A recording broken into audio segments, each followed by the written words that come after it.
Hello, listeners. This is Russell on Social Skills Coaching, where we're delving into social psychology to make you become more likable, more charismatic, and more productive. Today, March 26, 2025, brings an exciting episode with a special focus from Patrick King's book, The Science of Social Intelligence.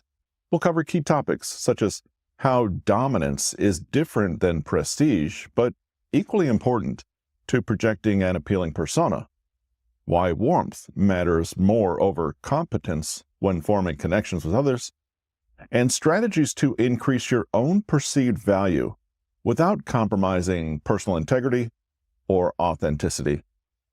Join us in unraveling the science of social interaction that will empower you for better relationships today.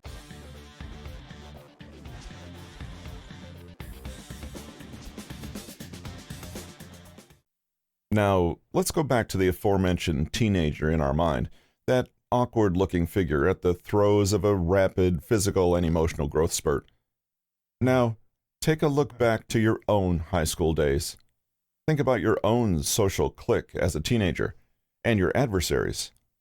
There's the exasperating bully and his group, the cheerleader-type girls and their rival gang, the Mr. or Miss Achiever that everybody loves, the school organization leaders who are well-rounded enough to run in the elections.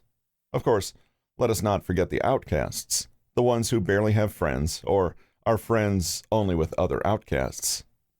What I'm getting at is that there's no greater demonstration of the importance of social status than with children and teenagers.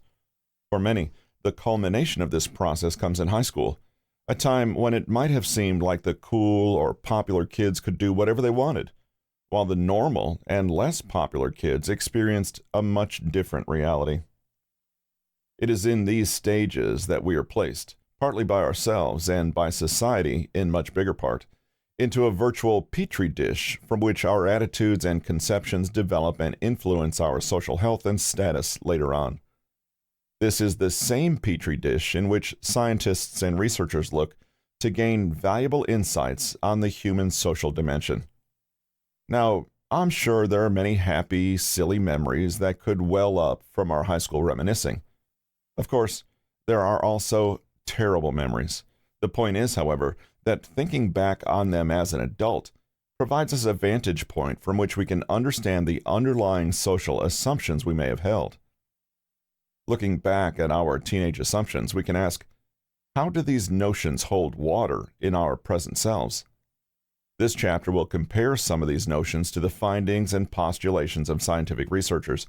By the end of this exploration, we'll be able to outline for ourselves the nuances, misconceptions, and prerequisites of the notion of popularity. The general assumption is that popular kids probably had better social skills and were often more humorous or entertaining than their less popular classmates. But is that really all it takes to achieve high social status? Popularity, whatever it is a quality that people want, no matter the circumstance. Given that tendency, is it really the case that all we have to be is well known or even famous? Is this the best way to measure our success and even happiness? Motivation and popularity. Given the choice, it's a fair bet that just about everybody would prefer popularity and the accompanying social validation over the opposite. It simply feels good to be well-liked and respected by our peers. To achieve traditional popularity requires some amount of effort to socialize and connect with people, and that effort requires energy. Everybody has a limited supply of energy. Hence, the motivation to spend that energy socializing is a significant part of what it takes to be popular. In reality, of course, not everybody wants to be popular to the same extent as everyone else, to spend one's energy toward socializing, so to speak. However, as it turns out, there's a strong correlation between how rewarding popularity feels to people and how popular they actually are. Dr. Diana Martinez and her team of research colleagues at Columbia University found evidence of a positive correlation between higher social status and social support and the density of dopamine type 2, D2, and type 3 D3 receptors in the striatum, a region of the brain that is largely responsible for our feelings of reward and motivation, something that dopamine plays a critical role in producing. Normal and healthy volunteers were assessed to determine their social status and social support systems, and were subsequently scanned using positron emission tomography, a technology that enables us to see D2 receptors in the brain. The volunteers who had denser D2 receptors were the same ones who had the highest social status, which suggests that popular individuals are more likely to experience life as rewarding and stimulating as a direct result of having more targets for dopamine to take effect within the striatum. These people literally had different brain structures than their less popular peers. Dr. Martinez summed up the results by saying, "We showed that low levels of dopamine receptors were associated with low social status, and that high levels of dopamine receptors were associated with higher social status.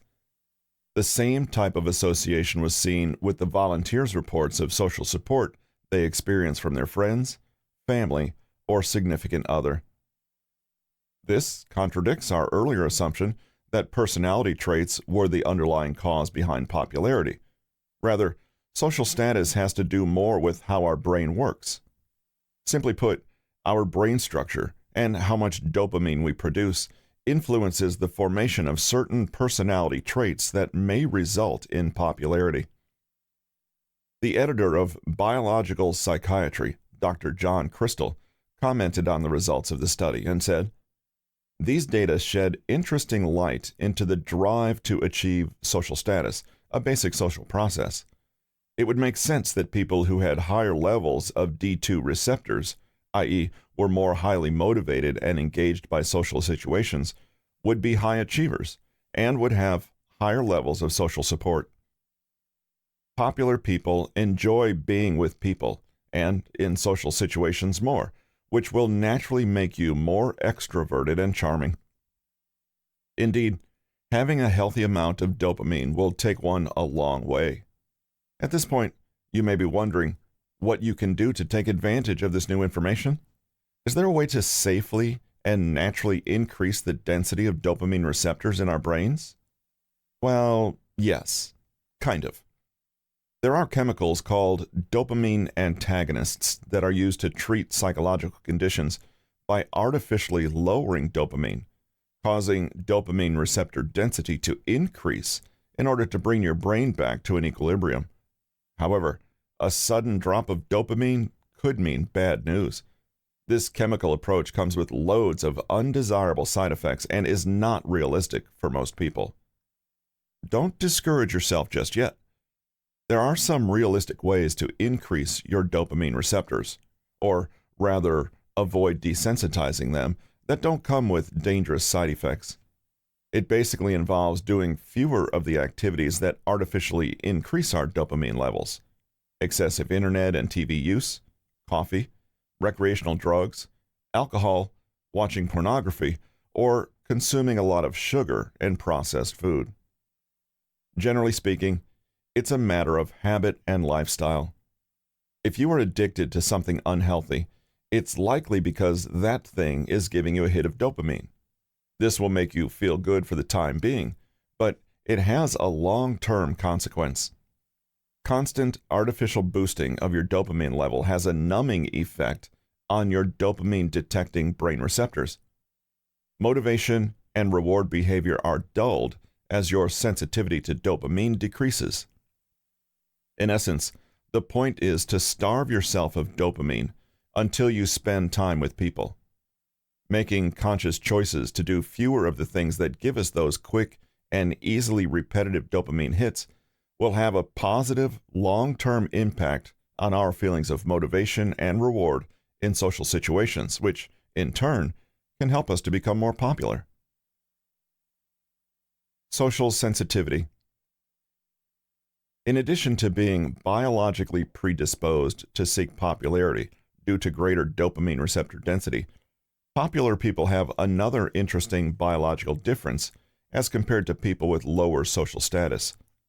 The brains of popular people are more sensitive to social dynamics in their environment. You may have wondered how the people you know with high social status achieved that level of popularity and influence. On a surface level, it probably seems that those people are simply friendly and fun to be around. Well, that is indeed the case. However, research published in Proceedings of the National Academy of Sciences probed deeper underneath these two positive traits. Scientists conducted brain imaging studies that led to a recognition of a common denominator among the participants regarded as popular in their social clique. The findings suggest that there is likely something much deeper going on that we aren't aware of. The research was performed at Columbia University by Noam Zerubbabel and a team of his colleagues. They recruited 26 student volunteers from 2 school clubs to participate and had each volunteer rate how much they liked every other individual in their club. The scores were compiled for each participant, and the final numbers were used to rank all of the members by likability or popularity.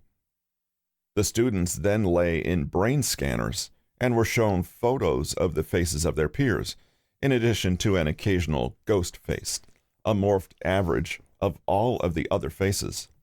As an experimental control, the students were told that their task was to instinctually press a key for each face that was presented, indicating whether they thought it was a real person or a ghost face. The reality, of course, was that the researchers only wanted to see how their brain activity varied according to the popularity of the person they were currently presented with.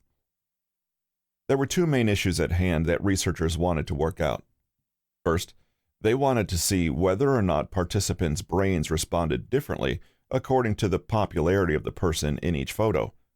After that, they wanted to analyze whether popular people's brains, in particular, responded differently to the exercise relative to those of their less popular classmates. The results were interesting on both fronts. Independently of their own popularity levels, when participants were shown photos of more popular peers, their brains subsequently displayed more neural activity in the social cognition system involved in understanding how people think and perceive each other. This suggests that the more we care about a person's popularity, the more motivated we are to consider and analyze what they might be thinking. When it came to the more popular participants, images of their neural responses showed that they had even greater sensitivity to social structure. Their brains were more sensitively attuned to the popularity of others on a subconscious level. All of the participants showed different activity levels based on the popularity of the person they were looking at. However, those activity levels varied more widely in popular people than with unpopular people. This means they were more empathetic and self-aware of relationships across social groups. It also implies that popular people are, at least in good part, popular because they care about being popular on a fundamental level. This lends a plausible explanation as to how these people ascended to popularity in the first place. Having a sharper awareness of the popularity of others enables them to selectively align themselves with the people who have high social status. The finding is also in line with prior psychological research that showed popular children tend to be more aware of who's popular and who isn't. It's hard to sugarcoat the evidence. People, on average, simply seem to devote more cognitive resources to you the more social status you have. This can certainly explain why being popular is desirable, but it can also be a curse to somebody who attains higher social status and isn't able to keep their ego in check when they inevitably get treated with greater regard. At a fundamental level, this provides a solid explanation for how social cliques form and why it can be so difficult for somebody new to integrate themselves into a different clique. Part of being popular is hanging out with other popular people, and the members of your public social circle likely play a significant role in how your own popularity is perceived by others. How to become accepted within a particular social circle is another matter to be covered throughout this book. Nonetheless, understanding social status and what changes it is a key to popularity. Dominance versus prestige. The relationship between brain architecture and one's socialization behavior doesn't seem obviously apparent in our everyday lives, considering how much scientific research has been invested in this subject. It's not as if we can measure our dopamine on an everyday, ordinary basis. Predominantly, there are two modes in which we achieve social status: dominance and prestige. These two categorize our various approaches in terms of navigating through our social terrain. A careful consideration of these two factors, along with applying them in moderation, with proper timing and in good taste, can help you move up any social hierarchy. Dominance means being stronger, more intimidating, or more powerful than other people. Prestige, on the other hand, means being more skilled, successful, and knowledgeable than the average person. These are the traditional paths to being popular. Most of us, if not all, became familiar with dominance while growing up. It may have seemed as if this is the best or even the only method of gaining the respect and admiration of our peers. Often, the schoolyard bullies who use intimidation, coercion, and fear-inducing tactics appear to be the top dogs. Meanwhile, the students who put in the effort to get high grades in school are rarely socially rewarded for doing so at the time, at least in Western cultures. Those who do get good grades, however, have greater opportunities for further education and more impactful careers down the line.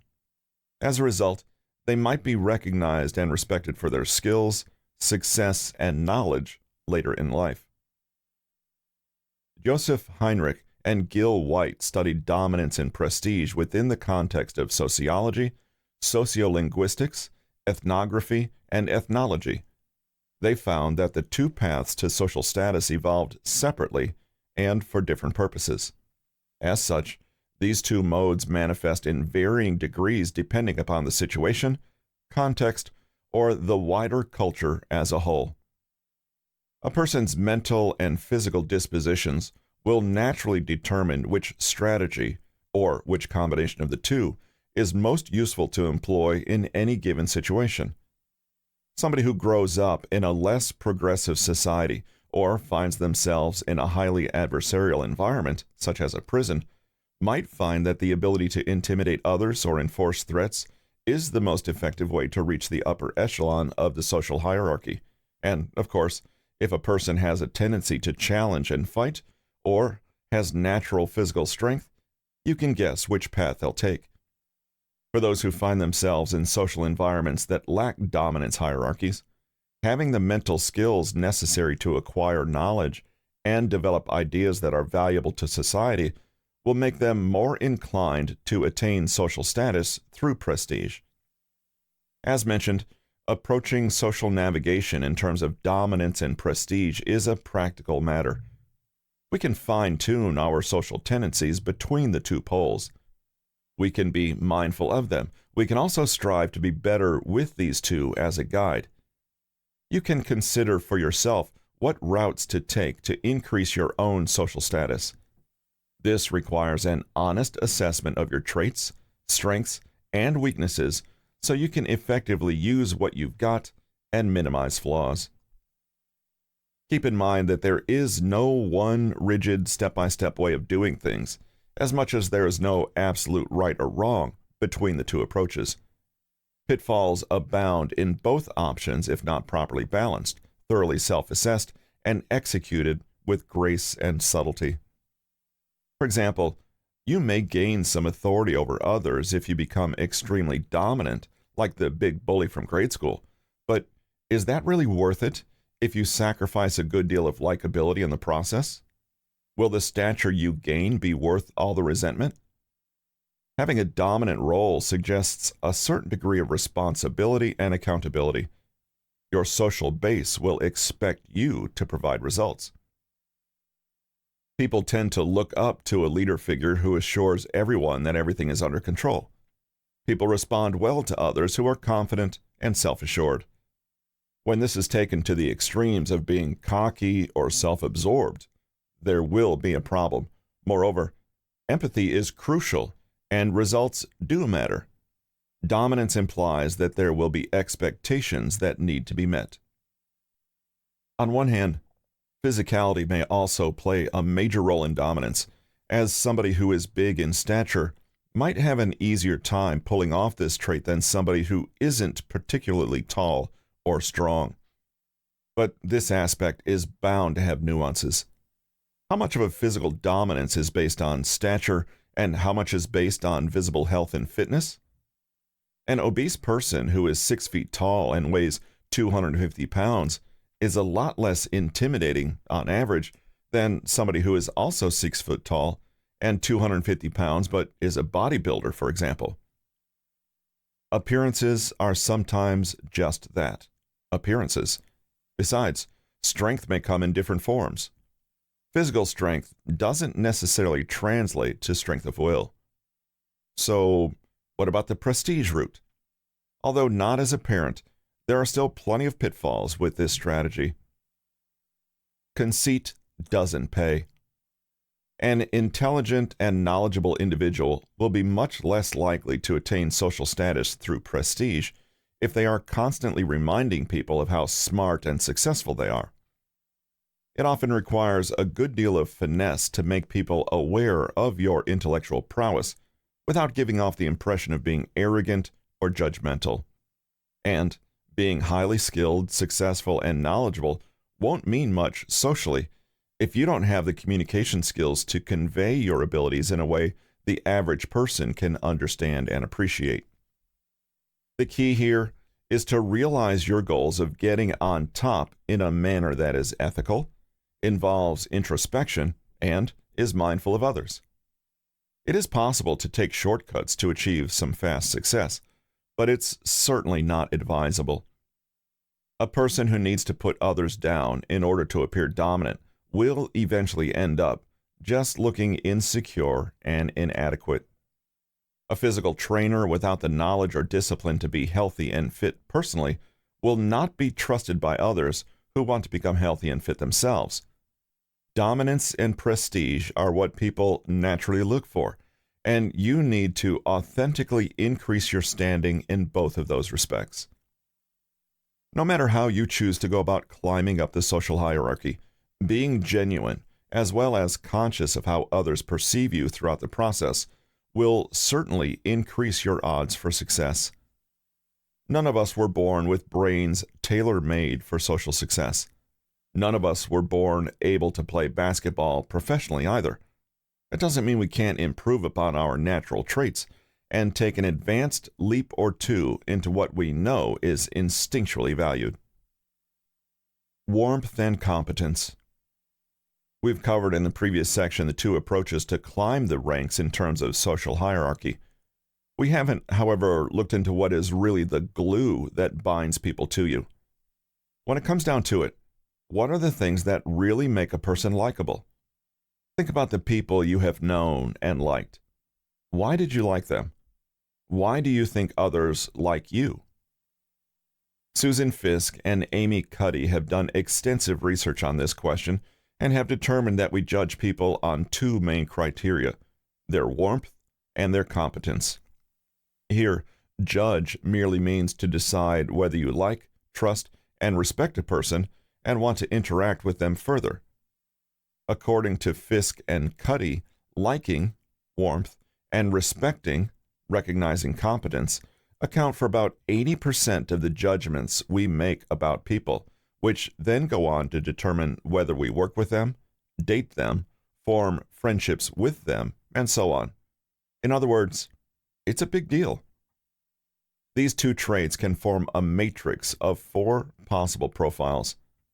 Consciously or unconsciously, we are all transmitting information that others receive and log, helping them decide whether we're likable people. Similarly, we're constantly taking in that information about others and determining whether we like them and want to get closer. If being likable is a goal, then it's worth paying attention to how you're presenting yourself. A person with high warmth and high competence will win others' admiration. Think of a charismatic boss or a deeply charming person that everyone loves and wants to be like. The kind who inspires, leads, or enthralls people. These are the people we want to emulate in life. High competence and low warmth people are respected but not liked, i.e., envied. This can be okay in work contexts, but you don't want to be an intimidating know-it-all or someone who is perceived as intelligent but unkind. Many productivity-obsessed managers fall into this category, spending time to enhance their competence without a thought for how warm and likable they are. High warmth and low competence are qualities of someone we like but don't necessarily respect.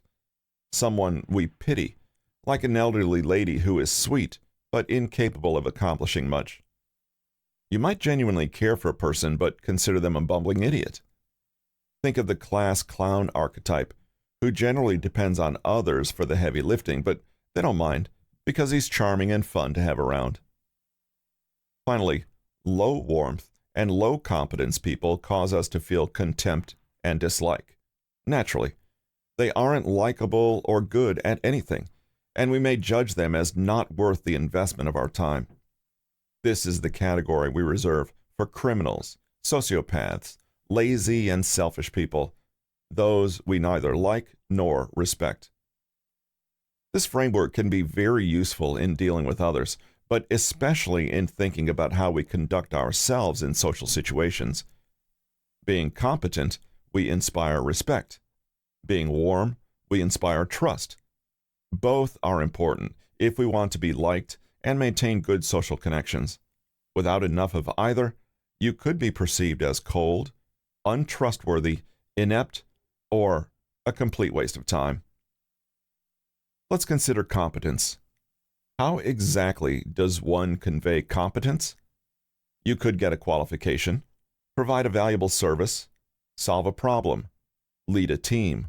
Luckily, many people will see competence in one area and assume that it carries over to others, especially if one is competent in an area that is generalizable, those that imply good leadership, insight, intelligence, and diligence to achieve. Also, luckily, we tend to be very forgiving in how we assign competence to someone and seldom take away the label we've chosen, even when that person demonstrates low competence. We write it off and assume it was an isolated incident. Warmth, however, is different, arguably because the ability to accurately judge another's warmth is more fundamental to survival from an evolutionary point of view. Here, we judge warmth in the opposite way we do competence. A single act of kindness is appreciated but seldom generalized, whereas a single act of unkindness is never forgiven and more easily assumed to be an accurate representation of that person in general. This might be an unconscious assumption. It's easy to fake being good, whereas someone might be showing their true colors if they act even once in a harsh, selfish, or insensitive way. Knowing all this, how can we make sure that we're conveying competence and especially warmth when we engage with others? Fortunately, it's not hard to do. Smile genuinely and often, and make eye contact. Express an emotional and not just intellectual understanding of the people and facts around you. Demonstrate empathy, and be a good listener, and make efforts to show that you like and trust the other person, encouraging them to reciprocate. Be fair, honest, kind. It's not rocket science, but it does take a little conscious effort sometimes. In work contexts, you may need to focus more on conveying competence, although warmth is still needed. Try to highlight your skills without boasting. Don't speak too slowly and enunciate properly to demonstrate intelligence, and speak clearly and assertively to show confidence. Those who are judged as competent appear balanced, robust, and not prone to excess or weak willpower. This means you don't want to appear to overeat, drink too much, smoke, swear, or seem out of control in any way. Importantly, you don't want to overdo it. Occasionally, being a little self-effacing and humble will show that you're not all ego and can work cooperatively with a team. An unfortunate fact is that humans tend to judge each other as having one trait or another, with the assumption that if you're not competent, you have to be nice, and if you are competent, you can afford not to be kind to others. This can mean that being perceived as competent or nice can, in some contexts, be seen as respective weaknesses. This explains the prejudices aimed at women and mothers in the workplace, who are judged as incompetent merely because they are kind and considerate, or a rude doctor who is assumed to be more capable than he is precisely because he is so brusque and unfriendly to others. It's not strictly true that warmth and competence are opposites. After all, we admire people with both for a reason, and all our most beloved public figures inevitably hold both qualities. It's more a question of carefully balancing the way we are perceived. Focus on those qualities that convey high warmth without threatening the appearance of competence. These are traits that we roughly call moral, such as fairness, honesty, and loyalty, qualities all likable human beings are expected to possess. In body language, we have an upright posture, maintain open eye contact, and speak clearly and calmly. Avoid trying to emulate a stereotype one way or another, i.e., the super intimidating, highly competent person, or the meek and suspiciously nice, saintly figure. Temper sharing your achievements with genuine humility, and you will earn people's respect without alienating them. Similarly, be warm, open, and friendly, but occasionally speak your mind. Maintain your boundaries and be a little assertive so that people will come to both trust and respect you. Use the context to guide your interactions with others. Your approach at work will be different from your behavior in a romantic relationship or with your friends or children. Finally, when in doubt, prioritize warm, authentic connections with people. You can always impress them later with your skills. To be valued and put into high regard by your peers is no child's play. It goes way beyond the cool kid archetype of our collective adolescent imagination. It's not a mere popularity game, a quota of friends, acquaintances, or followers to acquire. With the help of research, we get to understand that achieving social status is so much more than that. Popularity manifests in the physical, in the cognitive, to be precise. Research on brain structure and chemistry provides a perspective on the correlation of effective socialization with the number of dopamine receptors in the brain. This implies that the more dopamine in the brain, the better a person is at socializing. Popularity also implies responsibility to the feelings of others. Being popular is opposite to being self-centered and self-serving. Being widely accepted and well-known requires that a person is adept at connecting with people, which includes sensitivity to the well-being of others. Striving to reach a better social status, as with any endeavor, requires energy. Without motivation, there is simply no fuel for the drive.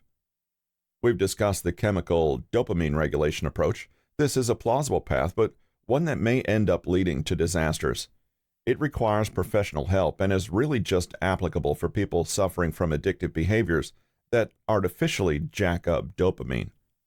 Alternatively, we have at our disposal approaches to traversing the social hierarchy that are backed up by psychological research. The knowledge these studies impart can be used as our practical guide. As these studies show us, dominance and prestige are the two basic ways that people become popular among their peers.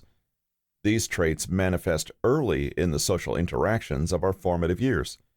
They transform as we move into adulthood and continue to shape our interactions. The trick really is to strike a balance between the two. You'll succeed in this balancing act as long as you are mindful and include authenticity as part of your goal. But what really draws people to a socially intelligent individual? It is the perfect combination of getting things done and just simply being kind and authentic. You have to be warm and competent at the same time in order to arouse admiration and avoid inviting the pity, contempt, and envy of others. Now, forget the cool kid attitude and leave it to the high schoolers. The best way to be cool is to be warm. It's all about being credible and authentic at the same time. Takeaways. Our first dive into the finer points of social intelligence is all about how to be more likable and popular. If you think about this question in the context of evolution, you might assume it has to do with some kind of standing within a tribe. And to be quite honest, you'd be correct. And this shows how close we still are to our so-called primitive ancestors. On a humorous note, we can use high schoolers as a proxy for these ancestors because high schoolers are far more concerned with social standing and status and are somewhat less sophisticated in their evaluations of such.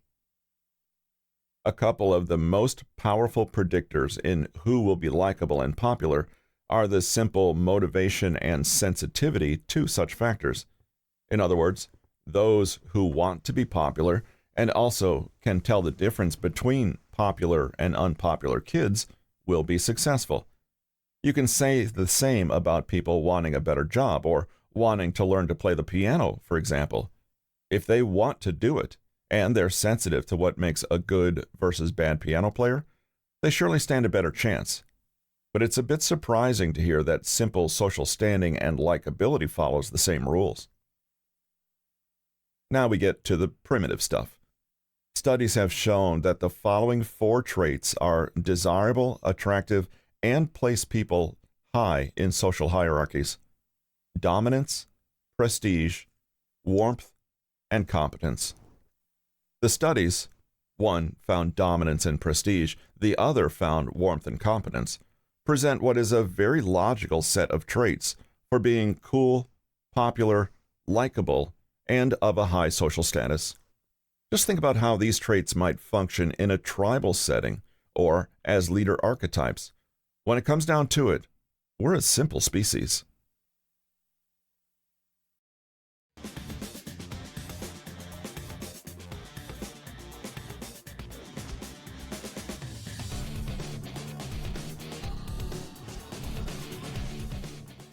And there you have it, a glimpse into the social psychology that's governed us since time immemorial, even though today's world is far more complex than any tribal setting. Now, I invite each of you as listeners, especially those seeking a more fulfilling life and interactions, to join us on this journey towards becoming not only socially intelligent, but also compassionate beings who value authentic connections over fleeting popularity or status. I believe in each one of you. And that's why we must commit to being more likable, competent individuals who not only attract others, but also foster relationships built on respect, empathy, and genuine connection. Join the social skills community to continue learning more such strategies because, remember, knowledge is power. Tune in next time as we unravel more secrets from psychology that can help us live better and build stronger connections. Remember, your path to becoming a more likable person who makes meaningful impressions starts here.